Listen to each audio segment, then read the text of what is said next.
তিনটি জিনিস জ্ঞানার্জনের জন্য অপরিহার্য। এক নম্বর হচ্ছে বিনয়, দুই নম্বর হচ্ছে সফর, তিন নম্বর হচ্ছে সবর। আই রিপিট, আমি আবারও বলি, জ্ঞানার্জনের জন্য তিনটা জিনিস লাগে। এটা যে কোনো জ্ঞান হোক, লাগবেই, ইটস এ মাস্ট, কম্পালসারি। এক নম্বরে হচ্ছে বিনয়, দুই নম্বরে সফর, তিন নম্বরে সবর। এবার আমি জিজ্ঞেস করি, তোমাদের মুখ থেকে আমি শুনতে চাই, বলো জ্ঞানার্জনের জন্য অপরিহার্য বিষয় কয়টা? এক নম্বরে বিনয়, দুই নম্বরে সফর, তিন নম্বরে সবর। এই তিনটাই লাগবে।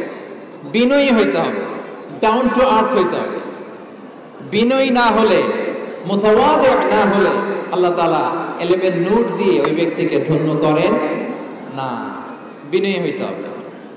বলা যাবে না যে আমি সব শিখে ফেলছি, আমি সব জানি, আসলে কিছুই জানি না, আসলে কিছুই জানি না। অনেক পড়াশোনা করার একটা বড় সুবিধা হচ্ছে আমি যে কিছুই জানি না এটা জানা যায়।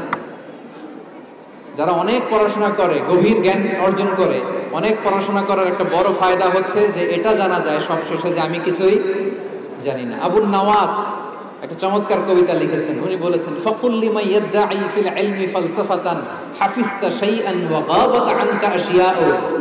যে বলে যে আমি সব জানি, তুমি তার বৃদ্ধাঙ্গুলি দেখিয়ে বলো তুমি কিছুই জানো না, তুমি অল্প কিছু জেনেছো। মহাবিশ্বের অনেক রহস্য তোমার কাছে এখন অধরা, এখনো অধরা, অজানা। ওয়া ফাওকা কুল্লি যী ইলমিন আলীম। জ্ঞানীর উপরও জ্ঞানী আছে, জাননেওয়ালার উপরও জাননেওয়ালা আছে। তাহলে বিনয় যেন আমাদের পোশাক হয়, আমরা যেন বিনয়ী হই। আমরা যার কাছ থেকে নলেজ নিব, ইলম নিব, তার কাছে বিনয়ী হইতে হবে। যেই পাত্রে পানি ঢালবো এটা থাকবে নিচে, আর যেই গ্লাস থেকে ঢালা হবে ওইটা থাকে উপরে।